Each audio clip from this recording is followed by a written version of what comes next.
नमस्कार साथियों, स्वागत है आप सभी का वाईडी एग्रीकल्चर एकेडमी के डिजिटल प्लेटफॉर्म पर। ये एग्रोनॉमी का चौथा क्लास है। तीसरा यानी कि न्यूमेरिकल के केस में हम लोगों ने क्लास कर लिया था, पहला, दूसरा और तीसरा। न्यूमेरिकल भी एमसीक्यू टाइप से ही हमने कराए थे। एक लड़के का कमेंट में देख रहा था, थोड़ा पढ़ते समय मुझे हंसी भी आई, फिर मैं सोचा कि हो सकता है ऐसा बदलाव होने को चाहिए भी एग्रीकल्चर में। वो कह रहा है कि सर ऐसा कुछ ट्रिक बता दो न्यूमेरिकल डायरेक्ट लग जाए, फार्मूले तो कैसे याद करेंगे। अब जब तुमको फार्मूला नहीं याद होगा तो एक न्यूमेरिकल एक जैसा तो है नहीं कि तुम डायरेक्ट लगा दो। भाई हर न्यूमेरिकल में अलग टाइप से है, फार्मूले तो याद ही करने पड़ेंगे। फिर उसी का रिप्लाई एक और बच्चे ने दिया कि भाई तू पढ़ाई छोड़ दे कि न्यूमेरिकल तो भाई याद ही करने पड़ेंगे। तो ऐसे भी कुछ बच्चे हैं जो इतना शॉर्ट ट्रिक अपनाना चाह रहे हैं, तो सरकार भी तुम्हारे साथ शॉर्ट ट्रिक हो सकता है अपना ले। कहीं कह दे कि हम तुम्हें 50,000 की बजाय 5,000 देंगे तो क्या होगा। सही है कि नहीं। तो मेहनत करना सीखो, शॉर्ट ट्रिक में कुछ नहीं रखा। हमने वैसे ही छोटे छोटे चार चार लाइन में तो पूरा पूरा न्यूमेरिकल लगवा दिया। फर्टिलाइजर वाला इतना लंबा चौड़ा जाता है, उसको आप 2 लाइन में आप हल कर लोगे। एक और आज न्यूमेरिकल में लेके आया हूँ फर्टिलाइजर का, बहुत आसान है, उसको भी आप आसान किस्तों में निपटा सकते हो। ठीक। और बहुत जल्द आपको संडे के दिन सॉइल साइंस के कुछ महत्वपूर्ण क्वेश्चन आपको देखने को मिलेंगे जो परीक्षा उपयोगी होंगे। लगभग लगभग मैराथन क्लास चलेगी, 300 प्रश्न के आसपास होंगे सॉइल साइंस के, और 15 क्वेश्चन आने हैं। तो ये जरूरी नहीं कि हम 15 में 15 वहां से लड़ा देंगे क्वेश्चन, मगर हमारा टारगेट यही रहेगा कि मैक्सिमम क्वेश्चन तक हम पहुंच सकें। ठीक है। एग्रोनॉमी का ये निरंतर चलेगा। सॉइल साइंस का एक दिन आएगा मैराथन, और एक दिन आएगा यूपी स्पेशल का मैराथन आपका, जो कि लगभग लगभग 400 प्रश्न के आसपास यूपी स्पेशल में होंगे। और एक ही दिन का क्लास होगा, भले वो 4 या 5 घंटे का मैराथन जाए। ठीक। उसको आप अपने हिसाब से, जो बाद में अगर जो कोई रिकॉर्डेड देखेगा तो आप डबल स्पीड में देख लेना, बाकी लाइव क्लासेस रहेंगी उसकी। ठीक है। अब हम बात करते हैं कि एग्रोनॉमी में शुरुआत करेंगे क्वेश्चन, और ये जो आपके टॉप 333 प्रश्न, ये 3 3 का आंकड़ा, हम 330 भी लिख सकते थे, 333 ही क्यों लिखे, तो इसलिए लिख दिए क्योंकि हमारे पास प्रश्न थे 333। इसमें सोचने वाली बात नहीं है कोई। ठीक है। 34 भी हो सकते थे, 32 भी हो सकते थे, वो बात अलग है। अब एक बार मेरी भी बात सुन लीजिएगा। क्लास करने से पहले आप क्लास को शेयर जबरदस्त करेंगे। एक लड़का कल कह रहा कमेंट में, सर सॉरी शेयर नहीं कर सकते, बहुत बड़ा कंपटीशन बढ़ जाएगा। तो शेयर करने से कंपटीशन नहीं बढ़ेगा। आप शेयर नहीं करोगे फिर भी क्लास शेयर होती चली जाएगी, नहीं होती चली जाएगी। भाई हर बच्चा जो सब्सक्राइब कर रखा है उसके पास तो नोटिफिकेशन जाएगा ही जाएगा। कल की अपनी जो न्यूमेरिकल वाली क्लास है उसमें 6,000 के समथिंग व्यूज आ गए, यानी कि वनडे गो क्लास, 12 घंटे 14 घंटे पहले की क्लास 6,000 बच्चों ने देख लिया। इसका मतलब 6,000 बच्चों तक वो क्लास पहुंची। अब आने वाले समय में और भी ज्यादा वो क्लास बच्चों तक पहुंचेगी। जितना ज्यादा बच्चों तक क्लास पहुंचेगी उतना ज्यादा बच्चों के अंदर निखरता चलती चली जाएगी। अब देखो क्वेश्चन कह रहा है, पहला क्वेश्चन क्या कह रहा है, धान के 1 हेक्टेयर प्रतिरोपण के लिए, प्रतिरोपण मतलब ट्रांसप्लांटिंग के लिए पौधे उगाने का क्षेत्रफल होना चाहिए। एरिया की बात कर रहा है। ठीक। एरिया मतलब नर्सरी डालेंगे तो कितना एरिया पे हम नर्सरी डालेंगे। तो सबसे पहली बात, धान में नर्सरी डालने के लिए एरिया हम क्या रखेंगे, अपने को सबसे पहले जानना है। हेक्टेयर का 10वां हिस्सा, हेक्टेयर का 5वां, हेक्टेयर का 20वां, इनमें से कोई नहीं। क्या होगा, हेक्टेयर का 10वां हिस्सा रखेंगे हम लोग। हम बातें कर रहे थे ना, तो सबसे पहले हम बातें करेंगे धान का। तो सबसे पहले हम मामला निपटा देंगे नर्सरी का। तो नर्सरी में सबसे पहले बात आती है धान की। तो इसमें कैसे का प्रश्न आएगा तो जरा ध्यान देंगे। धान की एक नर्सरी जो डालते हैं उसको बोलते हैं भीगी विधि। क्या बोलते हैं, भीगी विधि, या इसी को बोलते हैं सामान्य विधि। भीगी या सामान्य विधि। भाई जो हम लोग पडलिंग करते हैं ना, तो पडलिंग में जो राइस ट्रांसप्लांट करते हैं उसमें हम कहीं और पौधे उगाए हुए होते हैं, और वहां से हम उसको क्या करते हैं, अप्रूट कर लेते हैं, उखाड़ लेते हैं, और जाके उस पडलिंग वाले फील्ड में हमने क्या किया, उसको ट्रांसप्लांट कर दिया। तो कहीं और जो उसका बीज बोया हुआ होता है तो वो क्या होता है, नर्सरी एरिया होता है। तो धान की सामान्य या भीगी विधि में हम नर्सरी का एरिया कितना लेंगे, 1,000 स्क्वायर मीटर। इसी को हम लिख सकते हैं 1/10 हेक्टेयर। कैसे लिखेंगे, क्योंकि 1 हेक्टेयर में 10,000 वर्ग मीटर होते हैं, तो हम इसको 1/10 हेक्टेयर लिख सकते हैं, मतलब हेक्टेयर का 10वां हिस्सा लिख सकते हैं कि नहीं। इसको आगे 0.1 हेक्टेयर भी लिख सकते हैं, ये भी हम लिख सकते हैं। अच्छा, कहाँ जीरो कम है, 1000 तो लिखा है। आगे देखते हैं डेपोक। बहुत ज्यादा क्वेश्चन यहां से भी आता है कि डेपोक विधि भैया कहाँ से आई, तो मनीला फिलीपींस से आई। 11 से 14 दिन में नर्सरी से लगाने योग्य तैयार हो जाती है। यहाँ पर 21 से 25 दिन यानी कि 21 दिन वाली नर्सरी लगाने योग्य तैयार हो जाती है। नर्सरी कब लगाते हैं, जब 3 से 4 पत्तियां आ जाती हैं उस पर, ठीक है, अमूमन। अब डेपोक विधि ये बिना मिट्टी की विधि होती है, फर्श पर चटाई उटाई बिछा के हम नर्सरी डाल देते हैं। इसके लिए 25 से लेकर के 30 स्क्वायर मीटर क्षेत्र की आवश्यकता पड़ती है। डेपोक विधि से धान की नर्सरी डालेंगे।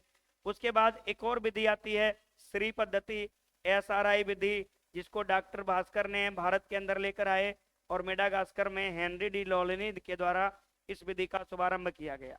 6 से 8 केजी बीज दर यहाँ पर लगती है। और जब नर्सरी डालते हैं तो एरिया कितना लेते हैं, 100 स्क्वायर मीटर लेते हैं। कितना, 100 स्क्वायर मीटर एरिया लेते हैं हम लोग। तो ये तो कहानी हमने धान की निपटा ली। अब आगे और भी आती है क्या, उसके बाद नर्सरी हम बाजरा की भी डालते हैं। अब बाजरे की जब नर्सरी डालते हैं तो 2 केजी हम सीड रेट तैयार करते हैं। कौन से ऐसे महान विभूति थे जिन्होंने बाजरे में नर्सरी की तकनीकी को बताया था, डॉक्टर RC गौतम। उन्होंने बताया कि बाजरे को हम नर्सरी के द्वारा भी रोप सकते हैं। तो कितना नर्सरी का एरिया डालेंगे, 500 से लेकर के 600 स्क्वायर मीटर हम बाजरे में नर्सरी का मामला बना लेंगे। उसके बाद हम बाजरे के अलावा और कहाँ नर्सरी डालते हैं, आलू में। आलू का जो भैया TPS बीज बोते हैं, तो आलू में 75 स्क्वायर मीटर एरिया की नर्सरी डालेंगे। और इसमें बीज दर कितना लगेगा, 100 से लेकर के 150 ग्राम जो सीड रेट है वो लगेगा इसमें आलू में जब हम नर्सरी डालेंगे तो। उसके बाद और ज्यादा क्वेश्चन क्या आता है, तो तंबाकू वाला मामला आता है। तंबाकू, तो भैया तंबाकू में नर्सरी जब डालेंगे तो 100 स्क्वायर मीटर एरिया पर, बिहार PCS में क्वेश्चन आया हुआ, 100 स्क्वायर मीटर एरिया पर हम तंबाकू की नर्सरी डालेंगे। कितना बीज डालेंगे, तो 50 से 60 ग्राम बीज डाल देंगे। तो अगर बीज की बात करेंगे तंबाकू में नर्सरी विधि से, तो 50 से 60 ग्राम बीज डाल देंगे हम तंबाकू का। और एरिया कितना रखेंगे, 100 स्क्वायर मीटर एरिया रखेंगे। अब सब्जियों की बात करते हैं, तो सब्जियों में नर्सरी अगर हम डालें तो एरिया क्या रखेंगे, सब्जी में 250 स्क्वायर मीटर ये सब्जी का एरिया रखते हैं हम लोग। परंतु प्याज का एरिया अपना अलग हो जाता है। तो प्याज का अगर हम नर्सरी डालेंगे तो कितना एरिया रखेंगे, 500 स्क्वायर मीटर। अब एक क्वेश्चन हम आपको कमेंट बॉक्स में चाहेंगे आपसे उत्तर उसका, कि सौंफ, सौंफ की जब हम नर्सरी डालते हैं तो कितना एरिया हमको जरूरत पड़ेगी, ये आप लोग कमेंट बॉक्स में हमको बताओगे। तो पहला हमारा जो प्रश्न था, धान का एरिया कितना रखेंगे, तो सामान्य विधि यहाँ पर पूछा तो 1000 मीटर रखेंगे।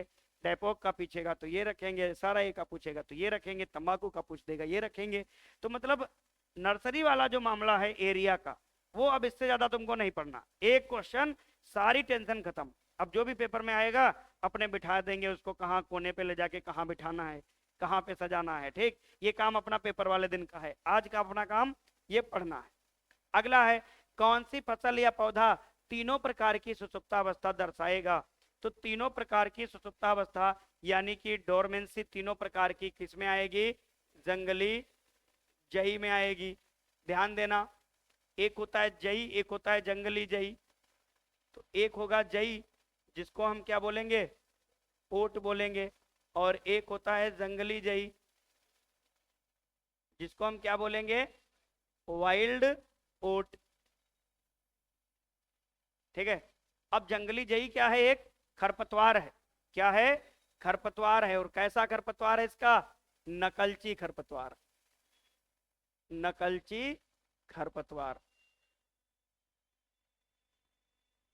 अब ओट का वैज्ञानिक नाम क्या है, इसका क्या नाम है, एविना सटाइवा।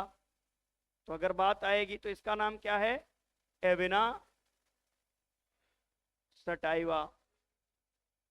अच्छा एविनी लिख गया, कोई बात नहीं, इसको थोड़ा सा इसको एविना सटाइवा कर लेंगे। अब बात आती है, जई कौन से परिवार का है, कौन सा है, ग्रेमिनी। इसी ग्रेमिनी को हम और किस नाम से जानते हैं, पोएसी के नाम से, और इसको घास कुल के नाम से जानते हैं। जई का ओरिजिन प्लेस बहुत ज्यादा पूछा जाता है, एशिया माइनर। क्या होता है? एशिया माइनर होता है। ध्यान देंगे। जई क्या होती है? तो जई एक चारे वाली फसल है। क्या है? एक फॉडर क्रॉप है, यानी कि चारे वाली फसल है। अब यहां से क्वेश्चन आता है इसकी बीज दर, बहुत ज्यादा पूछा जाता है। तो इसका बीज दर जो होता है 75 से लेकर के 100 kg इसका सीड रेट पड़ता है प्रति हेक्टेयर की दर से। और सभी चारों में सर्वाधिक, सभी चारे वाली फसलों में सर्वाधिक, सभी चारे वाली फसलों में सर्वाधिक। इसको भी नोट कर लेना। तो ये तो आपकी हमने सामान्य सी जानकारी बता दी। जई की एक वैरायटी भी है जिसका नाम है कैंट। ये कैंट क्या है? एक प्रजाति है जई की। तो मान लो कभी अगर आ जाए जई की प्रजाति तो कैंट आप लगा देंगे। जंगली जई खरपतवार है, इसका नाम क्या है? एविना फटुआ। तो इसका नाम क्या है?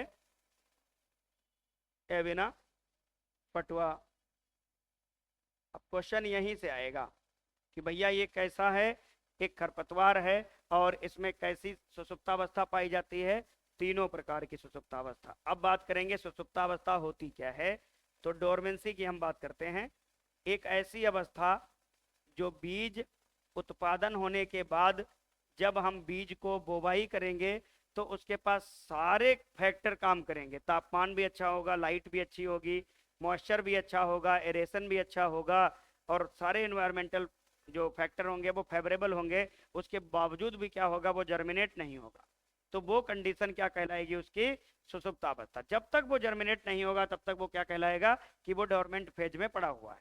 अब ये कई प्रकार से डोरमेंसी आ सकती है और कई प्रकार से हम इसको रिमूव आउट भी कर सकते हैं। तो डोरमेंसी का पहला जो प्रकार आता है जिसको बोलते हैं प्राइमरी, या जिसको हम इनेट भी कह देते हैं, ये होता है इनहेरेंट।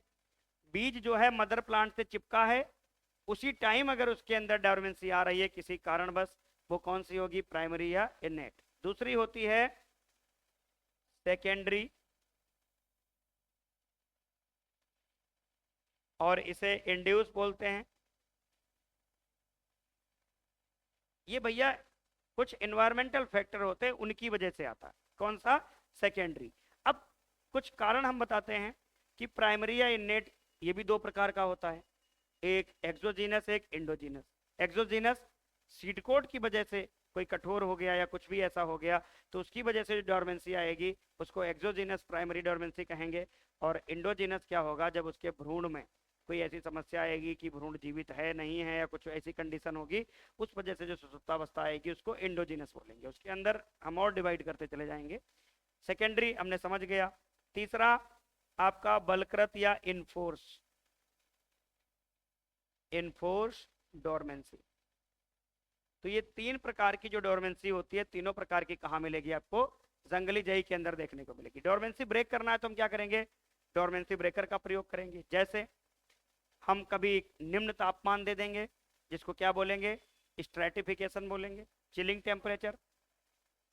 कई बार हम छिलके को रगड़ के डोरमेंसी हटा देंगे, उसको स्कैरिफिकेशन बोल देंगे। ठीक है। उसके साथ साथ हम KNO3 रसायन का प्रयोग कर लेंगे, जिब्रेलिक एसिड का प्रयोग कर लेंगे।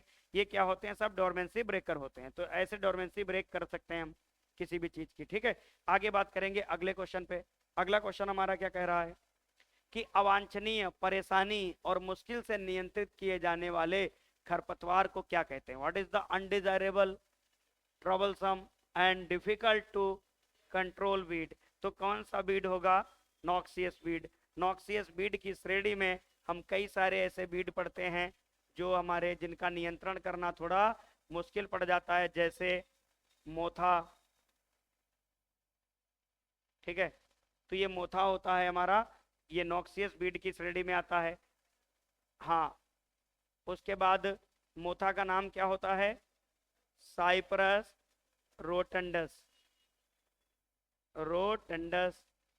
उसके बाद यहां पर दूसरा आता है लेंटाना, ये सजावटी पौधे के रूप में हम इसको लेके आए थे, लेंटाना कैमरा के नाम से लाए थे। ये भी क्या होता है, नॉक्सियस बीड होता है। तो इनको नियंत्रण करना थोड़ा मुश्किल पड़ जाता है। मोथा जो है बहुत सारे देशों में बहुत सारी फैमिली के फसलों को नुकसान पहुंचाता है। मोथा रबी का है खरीफ का है, अगर हम पूछ लें तो रबी है खरीफ, खरीफ का है मोथा। ठीक है, आपको मोस्टली खरीफ फसलों में ज्यादातर मोथा देखने को मिलेगा, आप जाओ गांव में। अब बात करते हैं सापेक्ष खरपतवार क्या होता है, रिलेटिव। तो रिलेटिव खरपतवार को समझने के लिए हम क्या करेंगे, ये कोई वीट फील्ड है, क्या है, वीट फील्ड है। इसी में किसका पौधा आ जाना, मस्टर्ड का आ जाना, ग्राम का आ जाना, लेंटिल का आ जाना, सैफ्लावर का आ जाना। कहने का मतलब गेहूं के खेत में मस्टर्ड का पौधा, मसूर का पौधा, चना का पौधा, कुसुम का पौधा अगर आ जाए तो वो कैसा होगा, रिलेटिव बीड होगा। एक और बात आती है रफ बीड, कि ये सब रबी ऋतु के ही पौधे हैं भैया, कि किसी एक फसल में उसी ऋतु का कोई दूसरा पौधा आ जाए तो वो क्या होगा, रिलेटिव होगा। एक आता है रॉग बीड, ये क्या होता है, हमने मान लिया ये है वीट, और वीट फील्ड का कौन सा वैरायटी लगाया हमने, PBW 343 लगा दिया। किसी भी खेत में हमने एक वैरायटी लगा दी PBW 343। अब इसी PBW 343 में एक पौधा आ जा रहा है सोनालिका का, एक पौधा आ जा रहा है उजियार का, एक पौधा आ जा रहा है HD 2009 का। तो भैया ये PBW 343 है तो गेहूं ही, और ये पौधे भी गेहूं के ही जा रहे हैं। तो किसी भी फसल में उसी फसल की कोई दूसरी प्रजाति का आ जाना पौधा क्या कहलाएगा, रग बीड कहलाएगा। तो रग और रिलेटिव समझ गए, रिलेटिव में दूसरी फसल आएगी, रग में दूसरी वैरायटी आएगी, बस इतना अंतर। फिर एक आता है वॉलेंटियर, वॉलेंटियर बीड। अब ये वॉलेंटियर और रिलेटिव कुछ कुछ एक जैसे लगेंगे आपको, कैसे लगेंगे जरा ध्यान देंगे। हमने यहां पर लगा लिया मस्टर्ड, अब मस्टर्ड कौन सी ऋतु की है, रबी की। अब इसी मस्टर्ड में आ रहा है पैडी का पौधा, इसी मस्टर्ड में आ रहा है मेज का पौधा। तो ये पैडी और मेज ये दोनों क्या हैं, ये वॉलेंटियर बीड है। क्या है, वॉलेंटियर बीड। मतलब पुरानी ऋतु का कोई पौधा अगली वाली ऋतु की फसल में आ जाए वो वॉलेंटियर होगा, और सेम ऋतु में अगर कोई दूसरी फसल में कोई दूसरी फसल आ जाए तो वो रिलेटिव होगा। ऋतु बदल जाएगी तो वॉलेंटियर। मतलब पहले से चली आ रही ऋतु का कोई पौधा आने वाली जो ऋतु है, जैसे खरीफ ऋतु में जो फसल हम लगाए उसको काट लिए, फिर हम उसी खेत में रबी की फसल लगाएंगे तो रबी की मेन फसल हो गई, और खरीफ की एक कटे हुए बीज जो खेत में पड़ गए थे ये उगाएंगे, तो ये हो जाएंगे इसके लिए वॉलेंटियर बीड। अगर सेम ऋतु के पौधे आ जाते तो हो जाता रिलेटिव। अगर सेम फसल में अलग अलग वैरायटी के पौधे आ जाते तो हो जाता रग बीड। अब रग, रिलेटिव और आपका वॉलेंटियर तीनों एक जैसी चीजें आ गई। उसके बाद एब्सोल्यूट बीड, ऐसे बीड जो फसलों को नुकसान पहुंचाते हैं परंतु मानव की दृष्टि से वो आर्थिक नहीं होते हैं, वो एब्सोल्यूट बीड कहलाते हैं। जैसे वीट का एब्सोल्यूट बीड आपका चिनोपोडियम अल्बम, ठीक है। मस्टर्ड का बोलते हैं आर्जिमोन मैक्सिकाना, ठीक है। बरसीम का हम कभी कासनी, वो ऑब्जेक्शनल है उसको नहीं ध्यान देना, वो ऑब्जेक्शनल, ये एब्सोल्यूट है। ऑब्जेक्शनल और एब्सोल्यूट में बहुत बड़ा अंतर होता है, ठीक है। एक में मत लपेट देना। ऑब्जेक्शनल का मतलब होता है बीज जो होते हैं उसके मॉर्फोलॉजिकल बीज खरपतवार और फसल के एक जैसे होते, तो वो हो जाता है आपत्तिजनक। अगर उसके बीज को अलग नहीं करोगे तो वो जाके खेत में उस फसल से कंपटीशन करेगा। जैसे गेहूं में ऑब्जेक्शनल बीड हिरनखुरी, सरसों में आपका आ जाता है ये सत्यानाशी। उसके बाद अगर हम बात करते हैं आपका बरसीम में कासनी, ये ऑब्जेक्शनल बीड होते हैं, ये ना कि आपका ये एब्सोल्यूट बीड होता है। एब्सोल्यूट मानव के लिए नुकसानदायक लाभकारी नहीं होते मगर फसलों को नुकसान पहुंचाते रहते हैं। ये कौन से हैं, बिसेले बीड मतलब नॉक्सियस बीड, ठीक है। आगे हम बात करते हैं अगले कुछ पॉइंट्स पर। वर्तमान समय में आइसोप्रोट्यूरान की जगह पर कौन सा खरपतवारनाशी प्रयोग किया जा रहा है, तो आपका एट्राजीन और सीमाजीन की बात करते हैं तो ये दोनों कहाँ प्रयोग किए जाते हैं? मक्का, ज्वार, बाजरा और कभी कभी गन्ना में भी प्रयोग कर लेते हैं इसको हम लोग। ठीक है, उसके बाद 2,4-D चौड़ी पत्ती, चौड़ी पत्ती खरपतवार। अब चौड़ी पत्ती खरपतवार कौन कौन से होते हैं हमने आपको बढ़िया से विधिवत बताया था। ऐसे खरपतवार जिनकी पत्तियां चौड़ी हों, जैसे छोटी दुद्धि, बड़ी दुद्धि, ठीक, कृष्ण नील हो गया, आपका हिरणखुरी हो गया, बथुआ हो गया, ठीक है, ये सब क्या है? जंगली चौलाई हो गई, ये सब चौड़ी पत्ती वाले खरपतवार होते हैं। चौड़ी पत्ती खरपतवार को मारता है 2,4-D। आगे बात करते हैं सल्फोसल्फ्यूरान। इसका जो ट्रेड नेम होता है, जो मार्केट में खरीदने जाओगे, क्या होगा? लीडर। और ये क्या होता है? एक सक्रिय हर्बिसाइड, मतलब बहुत ज्यादा सक्रिय शाकनाशी होता है। कितनी दवाई इसकी पड़ती है? कितनी दवाई पड़ती है इसकी? 20 से लेकर के 30 ग्राम पर हेक्टेयर की दर से इसका हम उपयोग करते हैं। और ये किसको मारेगा? गेहूं के मामा को मारेगा। ठीक है, किसको मारेगा? गेहूं के मामा को। ध्यान देना, कहीं कहीं पर आपको ये 30 से 40 ग्राम भी लिखा मिलेगा, तो कंफ्यूज मत हो जाना। 20 से 40 ग्राम या 20 से 30 ग्राम इसका यूनिट मिलेगा। अब बात करते हैं ये सल्फोसल्फ्यूरान किसकी जगह पे प्रयोग किया जा रहा है? आइसोप्रोट्यूरान की जगह पर। पहले आइसोप्रोट्यूरान प्रयोग होता था, बाद में धीरे धीरे क्या हुआ? आइसोप्रोट्यूरान के प्रति रेसिस्टेंस जीन आ गई किसके अंदर? गेहूं के मामा के अंदर। अब गेहूं का मामा वर्तमान में किससे नियंत्रण हो रहा है? सल्फोसल्फ्यूरान। तो फेलेरिस माइनर जो होता है, ये क्या है? इसका नाम क्या है? Phalaris minor. ये गेहूं का कैसा है? मिमिक्री वीड है। मिमिक्री बोले तो नकलची खरपतवार है। ठीक है, क्या है? नकलची खरपतवार। इसी को हम क्या बोलेंगे? गुल्ली डंडा। कई बार गुल्ली डंडा के रूप में आ जाता है। गेहूं का मामा, तो गेहूं का मामा भी इसको बोल देते हैं। इसको गेहूंसा भी बोल देते हैं। इसको कैनरी घास भी बोल देते हैं। कैनरी घास भी बोल देते हैं। इसका जो टेस्ट वेट होता है, ये भी कई बार क्वेश्चन आता है। अच्छा, इसकी फैमिली क्या है? क्या है? ग्रेमनी है ना। जिसमें गेहूं आएगा उसमें ये आ जाएगा। अब इसका कंट्रोल पहले कहाँ करते थे? इसका जो कंट्रोल कर रहे थे पहले, तो किससे कर रहे थे? आइसो प्रोट्यूरान। आइसोप्रोट्यूरान दवा से प्रयोग कर रहे थे। परंतु बाद में क्या हुआ? इसके प्रति जो रेसिस्टेंसी जीन आ गए, किसमें?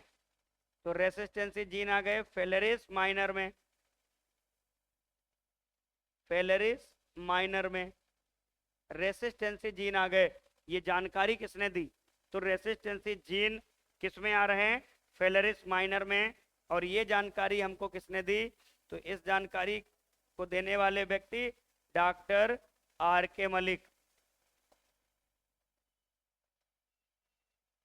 Doctor R.K. मलिक ने पंजाब और हरियाणा की जमीनों पे ऑब्जर्व किया, तो उन्होंने पाया कि इसके अंदर रेसिस्टेंसी जीन आ गई है। तो अब ये इससे खत्म नहीं होगा। तो अब आइसोप्रोट्यूरान की जगह पर रिप्लेस करके कौन सा हर्बिसाइड लाया गया? सल्फोसल्फ्यूरान। सल्फोसल्फ्यूरान, जिसको लीडर के रूप में हम लोग जानते हैं, ट्रेड नेम। तो अब ऐसे करके कई बार क्वेश्चन आ जाता है। अब ये कई बार पूछा जाता है, सल्फोसल्फ्यूरान है आइसोप्रोट्यूरान ब्रॉड लीफ को मारता है या नैरो लीफ को? नैरो लीफ, क्योंकि गेहूं का मामा क्या है? एक नैरो लीफ बीट है। ठीक है, आगे बढ़ेंगे हम लोग अगले प्रश्न के साथ। अगला प्रश्न हमारा क्या कह रहा है? उड़द का वैज्ञानिक नाम क्या है? तो उड़द का वैज्ञानिक नाम बिगना मूंगो। बिगना रेडिएटा किसका होता है? मूंग का होता है। केजानस खजान अरहर का होता है।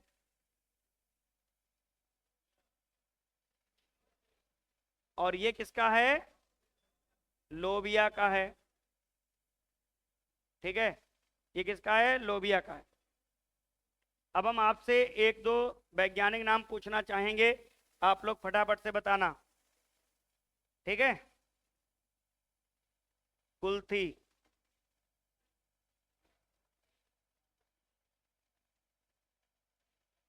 कुसुम,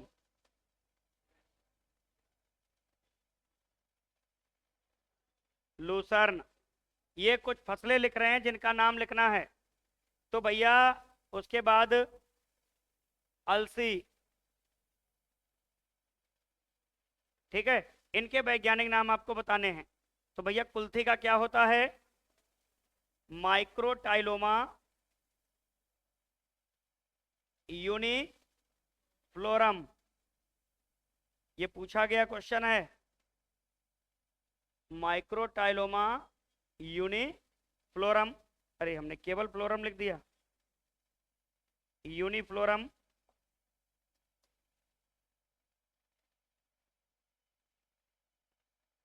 माइक्रोटाइलोमा यूनिफ्लोरम। कुसुम का क्या होता है? टिंक्टोरियम कार्थेमस, टिंक्टोरियम या टिंक्टोरियस, टिंक्टोरियस। और लूसर्न का क्या है? मेडिकागो सटाइवा। ये जो इंपॉर्टेंट लिख रहे हैं, बाकी धान गेहूं ज्वार बाजरा ये तो सब तुमको पता ही है, जो मेन मेन है उन पर चर्चा कर रहे हैं। अलसी का क्या होगा? लाइनम यूसिटैट्सिमम।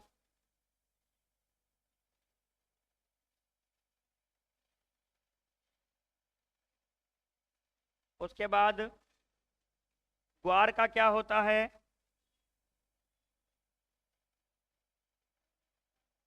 मोठ का क्या होता है? ठीक है, अब देखते हैं हम लोग ग्वार का क्या होगा। साइमोप्सिस टेट्रागोनोलोआ।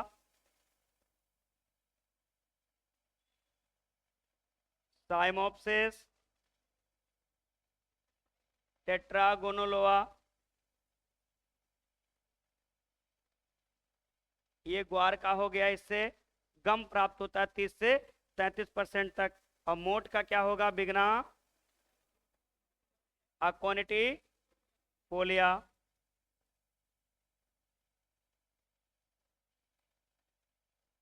विग्ना अक्वानिटी फोलिया, ये आपका हो गया मोठ का। तो जो नॉर्मल नॉर्मल होते हैं वो तो हम लोग पढ़ ही लेते हैं, जो कुछ थोड़े बहुत थे हमने आपसे पूछ लिए वैज्ञानिक नाम। अब और भी कुछ हम पूछ सकते हैं, जैसे आपका कोदो,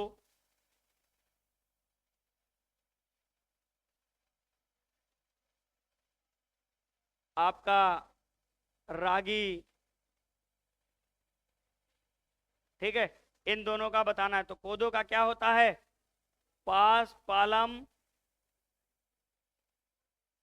स्क्राइबिकुलेटम।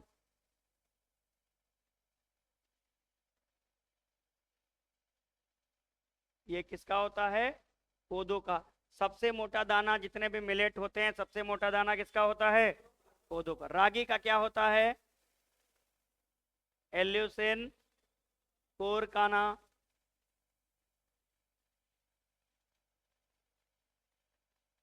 ये आपका रागी का होता है, ठीक है। ऐसे करके बहुत सारे नाम आपको ऐसे होंगे जो नॉर्मल नहीं आते होंगे या आते होंगे, तो आप एक बार सरसरी निगाहों से देख लोगे ताकि पेपर में कंफ्यूजन नहीं आएगी, नहीं तो वैज्ञानिक नाम में बहुत जल्दी कंफ्यूजन आती। 17 तो नॉर्मल होते हैं, हम लोग एग्रोनॉमी में याद कर लेते हैं, धान गेहूं ज्वार बाजरा वगैरह। मगर ये कुछ ऐसे होंगे जिनमें जिनको याद करने में थोड़ी दिक्कत होगी, तो आप एक बार देख लोगे सब याद हो जाएंगे। आगे बढ़ेंगे हम लोग अगले क्वेश्चन पे। जूट का रेशा किस प्रक्रिया के द्वारा निकाला जाता है? तो ध्यान देना भैया, जूट का रेशा निपिंग किससे संबंधित है? चने से। क्या होता है? ऊपरी पत्तियों को हटाना निपिंग होता है। क्यों? क्योंकि पार्श्व शाखाओं की ज्यादा वृद्धि होगी तो उसमें फूल ज्यादा आएंगे, जब फूल ज्यादा आएंगे तो फल ज्यादा लगेंगे। समझ में आ गया? क्या आ गया?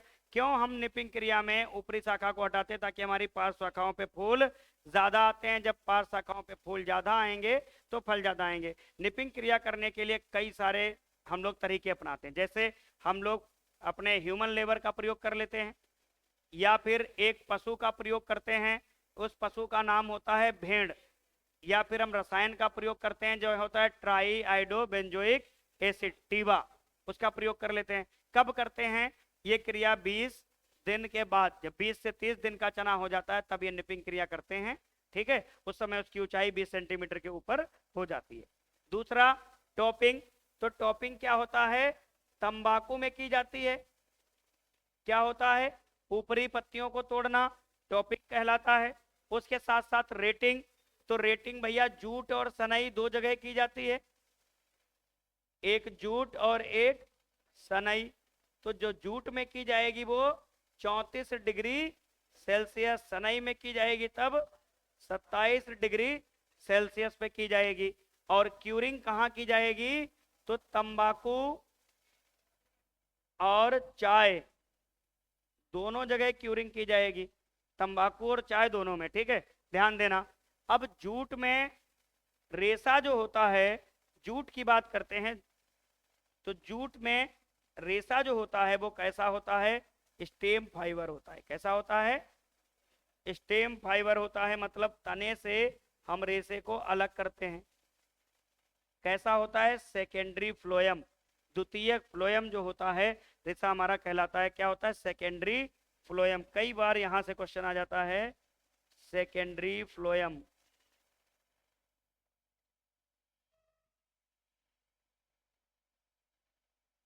रेशा जो होता है सेकेंडरी फ्लोएम से हम लोग निकालते हैं। अब रेशा निकालने के तरीके, तो सबसे पहले हम स्ट्रिपिंग की बात करेंगे।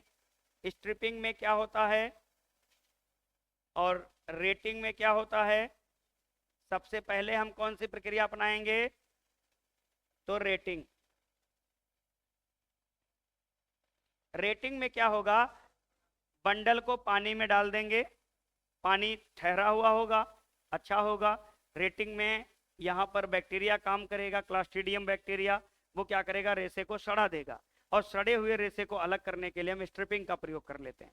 और चाइना और ताइवान जैसे जगहों पर रेशे को सड़ाते नहीं है, डायरेक्ट हरी अवस्था में हमने काटा और मशीन मैकेनिकल फोर्स के माध्यम से उससे रेशा निकाल लिया। भारत में नहीं लगाते हैं, मगर चाइना में इस प्रैक्टिस को हम लोग प्रयोग करते हैं। तो ये जवाब हमारा जो रेशा निकालेंगे वो किससे होंगे? रेटिंग में। और रेटिंग जो क्रिया होती है एक माइक्रोबियल क्रिया होती है। कैसी होती है? माइक्रोबियल प्रोसेस होती है। क्यों माइक्रोबियल प्रोसेस बोलते हैं?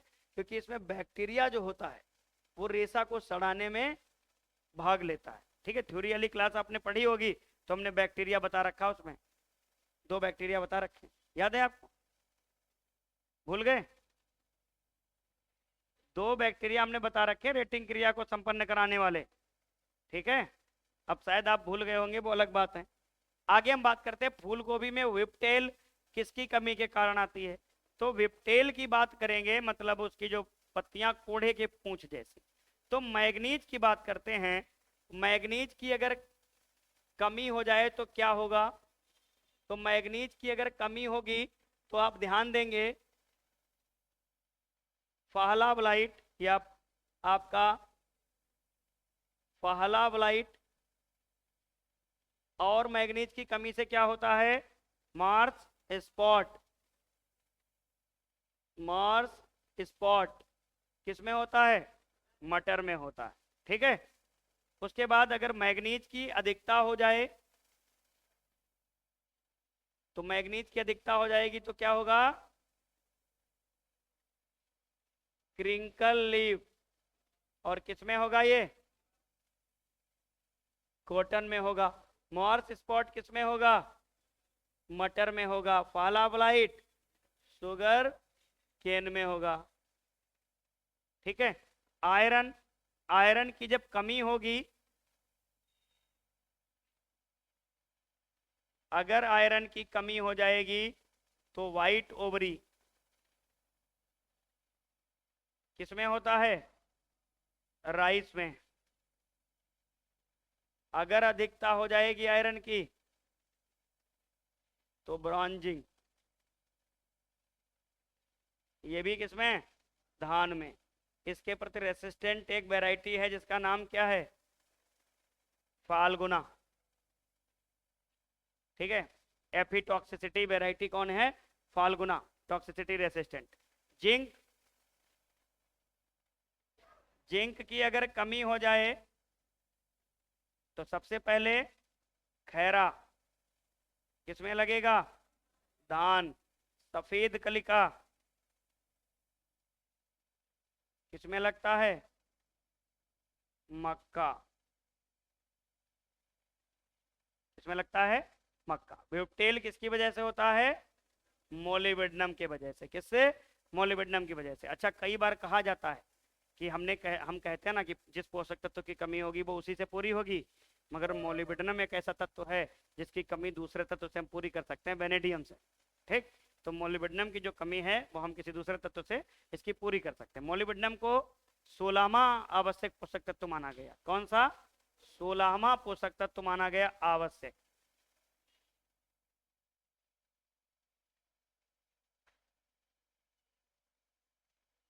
Essential nutrient. 16वां आवश्यक पोषक तत्व माना किसने? आर्नान और स्टाउट नाम के व्यक्ति ने इसको 16वां आवश्यक पोषक तत्व माना। 17वां आवश्यक पोषक तत्व कौन सा है? निकिल है। तुम सब जानते हो निकिल है, पीएच ब्राउन ने बताया था, सबको पता है। बरसीम में नाइट्रोजन स्थिरीकरण के लिए कौन सा जीवाणु उत्तरदायी होता है? ठीक है, तो अब हमको ध्यान क्या रखना है इसमें, एक चीज बहुत अच्छा इंपॉर्टेंट जवाब है कि एक तो नाइट्रोजन या फिर नाइट्रोजन ऑक्साइड N2O। इस नाइट्रोजन को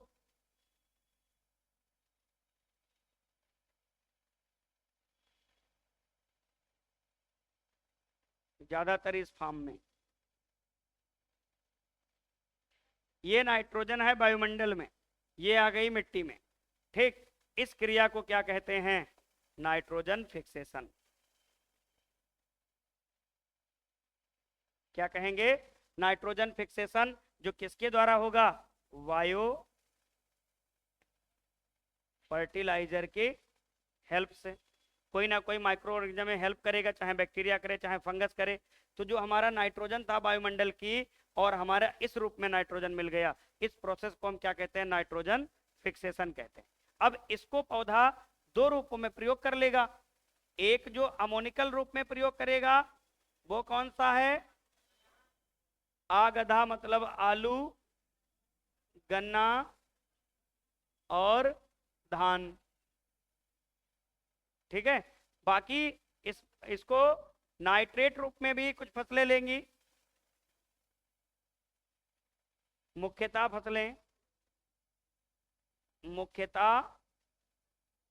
जो फसलें हैं वो इस रूप में ग्रहण कर लेंगी। तो ये वायुमंडल की नाइट्रोजन यहां आ गई, इसको हम क्या कहेंगे? नाइट्रोजन फिक्सेशन कहेंगे। तो नाइट्रोजन फिक्सेशन बरसीम में पूछा जा रहा है, किसके द्वारा हो रहा है? राइजोबियम फैसियोलाई, राजमा। ध्यान देंगे, राजमा क्या होता है? नाइट्रोजन फिक्सेशन नहीं करती, मतलब ना के बराबर करती है। नाइट्रोजन फिक्सेशन नहीं। ठीक है, इस बात को ध्यान देंगे। कारण क्या है? कि इसकी जड़ ग्रंथियां सफेद होती हैं और इसकी जड़ ग्रंथियों पे ल्यूपिन और फ्लेवोनाइड्स की कमी पाई जाती है, और इसकी जड़ ग्रंथियों का आकार 2 मिलीमीटर से कम भी होता है। बहुत सारे कारण हैं जो नहीं करती है। जपोनिकम,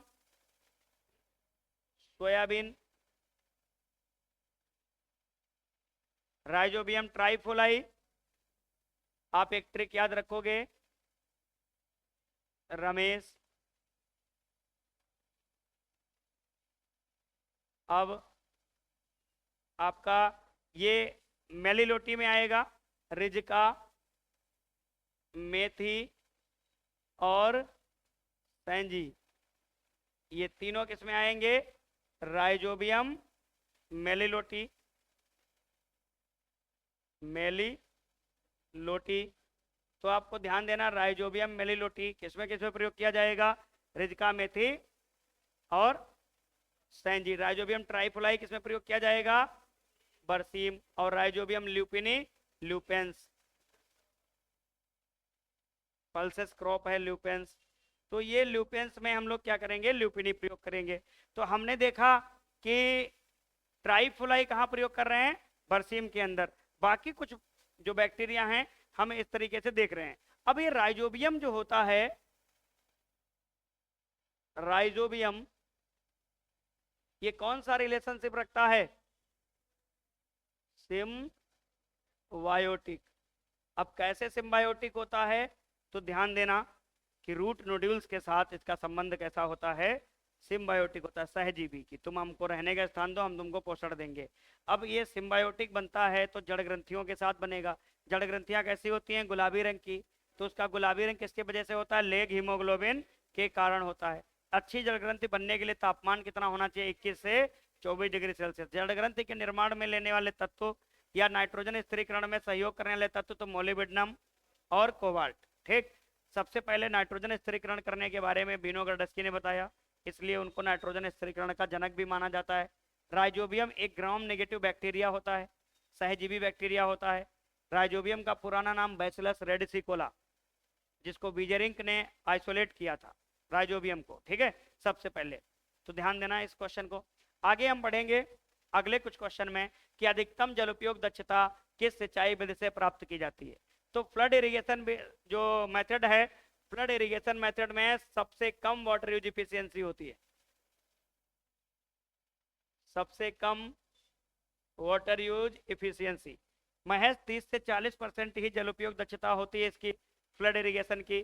फव्वारा इरिगेशन, स्प्रिंकलर इरिगेशन, इसकी जो वाटर यूज इफिशियंसी होती है वो आपको 80 से 90 मिलेगी कहीं कहीं, और कहीं कहीं आपको 60 से 70 भी मिलेगी। ठीक है, दो मिलती हैं, तो ध्यान देना। अब सबसे ज्यादा की बात आएगी तो कौन सा हमारा उत्तर होगा?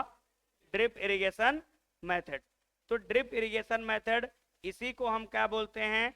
टपक, बूंद बूंद, इसी को बोलेंगे ट्रिकल।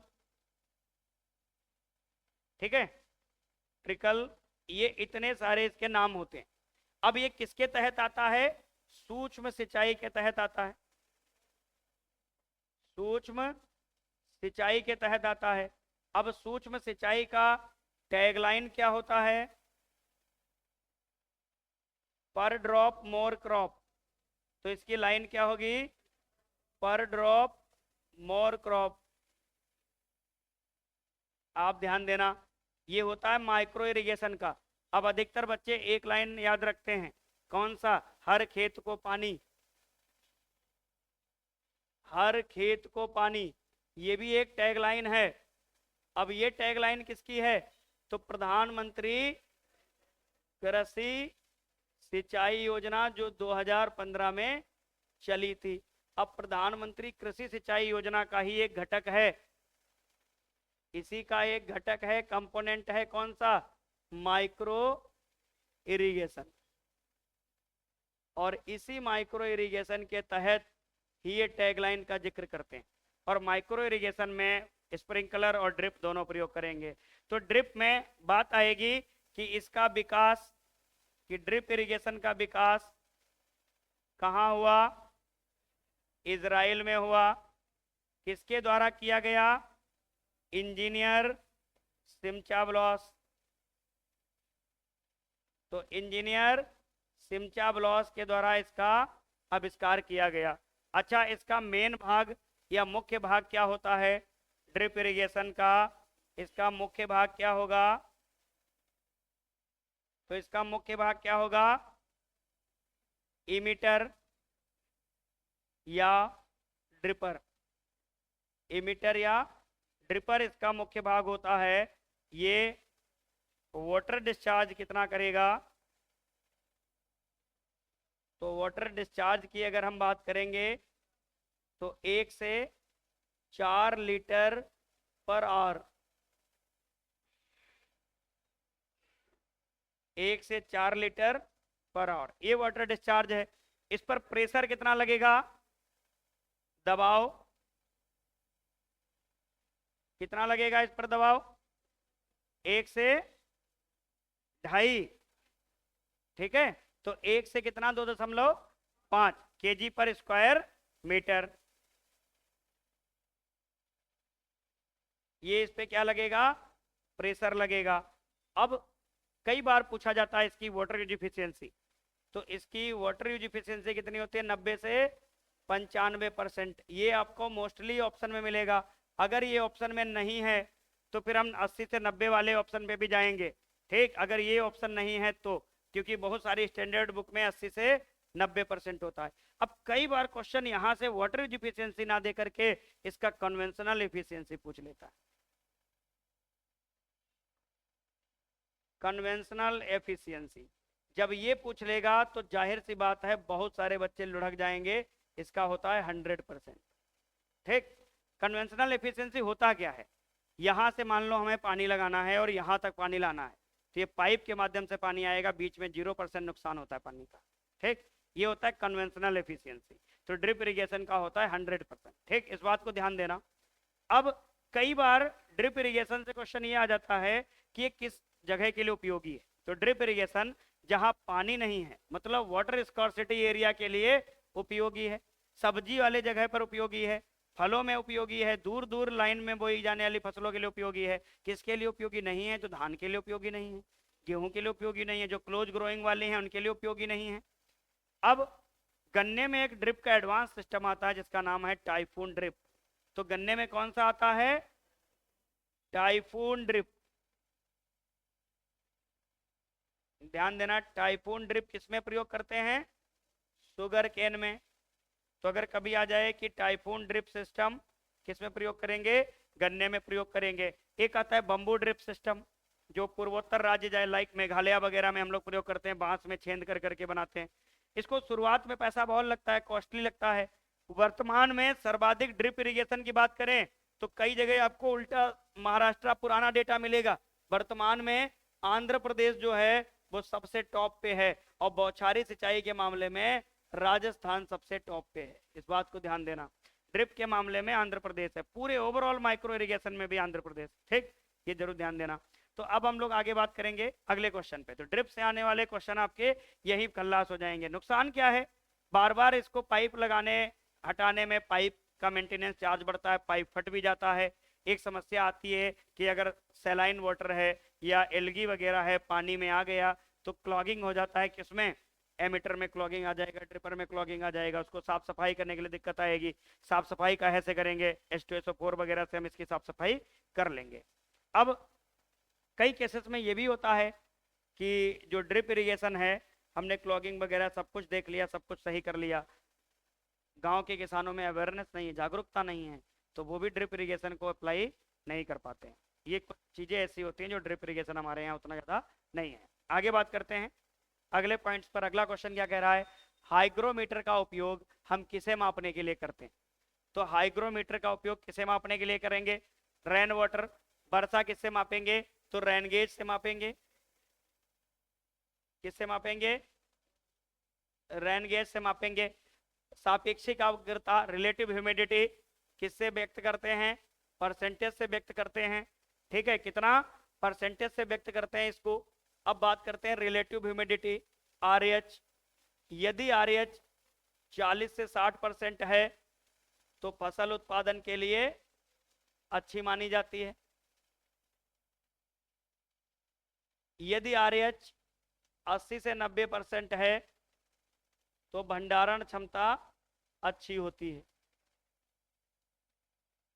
RH रिलेटिव ह्यूमिडिटी ही ऐसी ह्यूमिडिटी है जिसको एग्रीकल्चर में हम लोग उपयोग कर लेते हैं। किसका उपयोग करते हैं? हाइग्रोमीटर का। सूर्य के किरणों के घंटे, sunshine hour, Campbell Stoke. Campbell Stoke से हम लोग प्रयोग कर लेते हैं। इसमें हम लोग वो कार्ड लगाते हैं ना, कर्व कार्ड, ठीक है, नीला नीला होता है कर्व कार्ड। अब वो जैसे जैसे धूप आती है जलता रहता है, जितना ज्यादा जल जाता है उसी से हम लोग निकाल लेते हैं कितने घंटे धूप रही। ठीक है, अब वो कर्व कार्ड भी अलग अलग टाइप के प्रयोग होते हैं। आगे वायु की गति, विंड स्पीड किससे मापेंगे? एक होता है विंड वेन और एनीमोमीटर। एनीमोमीटर, विंड वेन से डायरेक्शन ऑफ विंड, वायु की दिशा, और इससे वायु की गति। ठीक, इस बात को ध्यान देना। तो उत्तर क्या हो गया हमारा? सापेक्षिक आर्द्रता। तो हाइग्रोमीटर से हम क्या ज्ञात करेंगे? सापेक्षिक आर्द्रता ज्ञात करेंगे। अगला है, निम्न में से कौन सा मैक्रोनी है? तो मैक्रोनी कौन सा है? तो जरा ध्यान देंगे। ट्रिटिकम एस्टिबम क्या है? Common bread wheat.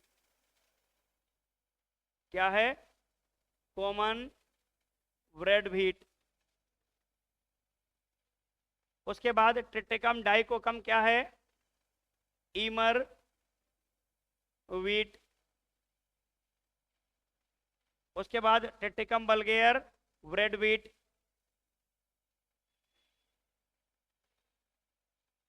और Triticum durum Markovnikov wheat. Triticum durum Markovnikov wheat होता है। तो मैक्रोनी व्हीट या मार्कोनी व्हीट, ट्रिटिकम ड्यूरम। ध्यान देंगे, ट्रिटिकम ड्यूरम जो होता है इसे हम कठिया गेहूं भी कहते हैं। कठिया गेहूं। इसका क्षेत्रफल जो है अपने भारत में 12% है मात्र। कितना? 12% क्षेत्रफल है इसका। इससे क्या बनाया जाता है? सूजी, सेवैया, ये बनाया जाता है। तो इसका यूज अगर हम देखें कि क्या होता है, सूजी से तैयार की जाती है, इससे सेवैया तैयार किया जाता है, मैक्रोनी इससे तैयार होता है, पास्ता इससे तैयार होता है। ठीक, ये सब चीजें इससे क्या करते हैं? तैयार करते हैं। तो आगे हम बढ़ेंगे अगले क्वेश्चन पे कि धान किस प्रकार की फसल है। तो धान के फसल का प्रकार बात करें तो किस प्रकार की है? तो स्वपरागित फसल है। कौन सी है? स्वपरागित फसल है। तो धान का कैसा होगा? स्वपरागण होगा। तो स्वपरागण में कौन कौन सा आ जाएगा? आपका पैडी, वीट, वार्ले, सोयाबीन, ग्राउंडनट, पी, ये सब आपका क्या आ जाएगा? स्वपरागण में। अब पर परागण में बहुत सारी चीजें आएंगी, जैसे मक्का, मेज आ गया, पर्ल मिलेट आ गया। ठीक है। ओपन क्रॉस पॉलिनेशन में आपका पिजन पी आ गया, सोरगम आ गया, ज्वार। तो ये ओपन क्रॉस पॉलिनेशन की हम बात कर लिए। और क्रॉस पॉलिनेशन में मुख्यतः जो हम लोग देखते हैं मेजर रूप से वो मक्का और बाजरा। यहां से क्वेश्चन आ जाता है। अगला क्वेश्चन क्या है हमारा? रेपसीड और सरसों का 1000 दानों का वजन क्या होगा? तो रेपसीड एंड मस्टर्ड का वजन क्या होगा? 40 ग्राम किसका होता है? वीट का होता है। 3 से 5 ग्राम रेपसीड एंड मस्टर्ड। 25 ग्राम कौन सा धान? Normal rice. Normal rice. And basmati का कितना होगा? 21 ग्राम। और 2 ग्राम किसका होगा? पेलरिस माइनर, गेहूं का मामा। इसका कितना होगा? 2 ग्राम होगा। आगे बढ़ेंगे हम लोग अगले क्वेश्चन पे कि हमारा अगला क्वेश्चन क्या कह रहा है कि मृदा में जल की नीचे की ओर गति को क्या कहते हैं? अब इसको थोड़ा समझने का प्रयास करेंगे कि मृदा में जल की गति नीचे की ओर हो रही है, उसको क्या बोलेंगे? अब हम लोग बात करते हैं कि जल की गति के बारे में। तो सबसे पहले पानी की जो फर्स्ट एंट्री होगी उसको हम बोलेंगे इनफिल्ट्रेशन। पहचान कैसे करेंगे? अंग्रेजी वर्जन में लिखा होगा इनटू। ठीक, पहचान लेंगे हम। इनटू वहीं प्रयोग होगा जहां पर फॉर्म चेंज होती है। वायुमंडल से मिट्टी में पानी डाल रहे होंगे, वहां पर इनटू लगा होगा। और ये असंतृप्त मिट्टी में होता है। पानी का पहली बार मृदा में प्रवेश करना असंतृप्त मिट्टी में होता है, इस बात को ध्यान देंगे। उसके बाद मिट्टी धीरे धीरे संतृप्त होगी तो मिट्टी के कई परतों से पानी नीचे की ओर जाएगा। Downward movement of water in the soil या डिफरेंट होराइजन से पानी नीचे की ओर जाएगा, उसको कहेंगे परकोलेशन। जब यही पानी कई सारे मिनरल मटेरियल के साथ नीचे जाएगा तो वो क्या कहलाएगा? लीचिंग। अब ये पानी की वर्टिकल मूवमेंट हो रहा, यही अगर हॉरिजॉन्टल मूवमेंट की बात करें तो सॉयल सरफेस पर होगा तो रन अप, सरफेस के नीचे होगा तो सीपेज। ठीक है, तो ये सारे प्रकार के पानी की गति हम लोग देख लिए। अब ये क्वेश्चन क्या है, what is the downward movement of water in soil, कि मृदा में जल की नीचे की ओर गति को क्या कहते हैं, परकोलेशन बोलते हैं। क्या बोलते हैं, परकोलेशन। ठीक है, आगे बढ़ते हैं हम लोग अगले क्वेश्चन पे, कि पुरानी पत्तियों का अंतःशिरा हरेमेंथा क्लोरोसिस किस पौधे, किस पोषक तत्व की कमी के कारण आता है, तो इंटरवेनल क्लोरोसिस। इंटरवेनल क्लोरोसिस की जब कभी बात आती है तो हमारे पास तीन चीजें निकल कर आती हैं, एक आएगा मैग्नीज, एक आएगा मैग्नीशियम और एक आएगा आयरन। तीन पोषक तत्व हैं हमारे, तीनों इंटरवेनल क्लोरोसिस देते हैं। ये देता है न्यू लीफ,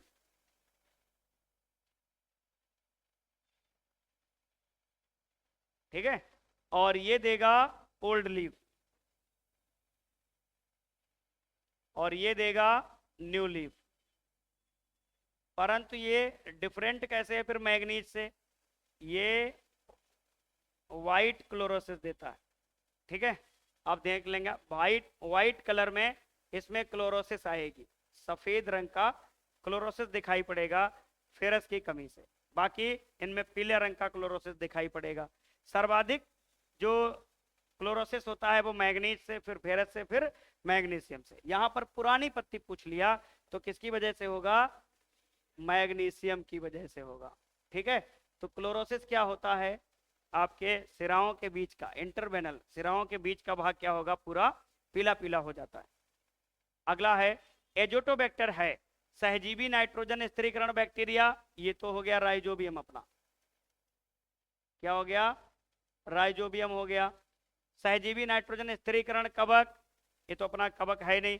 मुक्त जीवी नाइट्रोजन स्थिरीकरण कवक या मुक्त जीवी नाइट्रोजन स्थिरीकरण जीवाणु, तो एजोटोबैक्टर क्या है, तो एजोटोबैक्टर की कभी भी हम बात करेंगे, एजोटोबैक्टर, तो एजोटोबैक्टर एक बैक्टीरिया है और ये किस में प्रयोग होगा, मुख्यतः वीट में प्रयोग होता है। और ये कहाँ प्रयोग होगा, तो ये सॉयल में प्रयोग होता है, इसको बोलते हैं सॉयल एनाकुलेंट।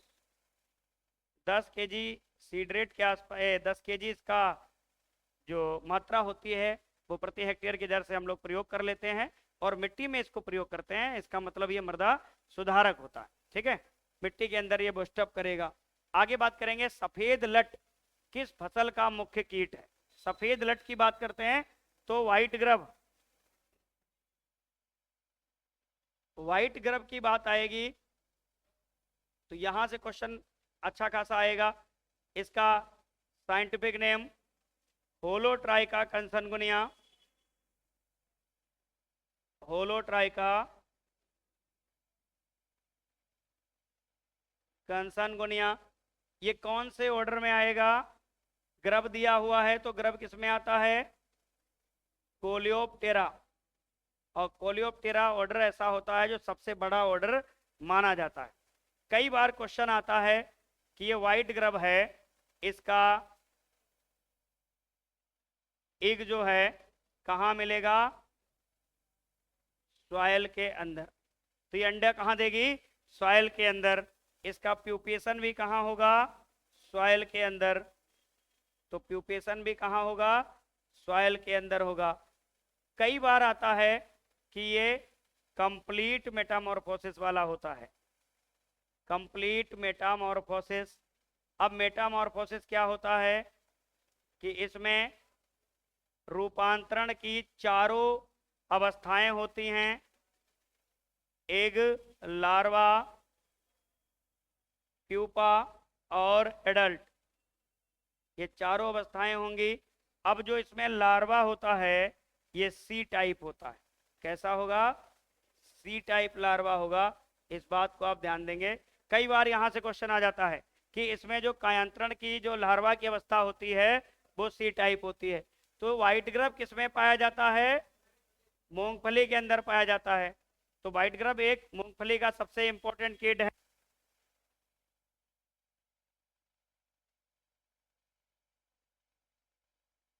ठीक है, आगे बात करेंगे हम लोग अगले क्वेश्चन की तरफ कि पौधे फास्फोरस का अवशोषण किस रूप में करते हैं। तो पौधे फास्फोरस का अवशोषण की बात करेंगे तो किस रूप में करेंगे। सबसे पहले हम बात करते हैं फास्फोरस की।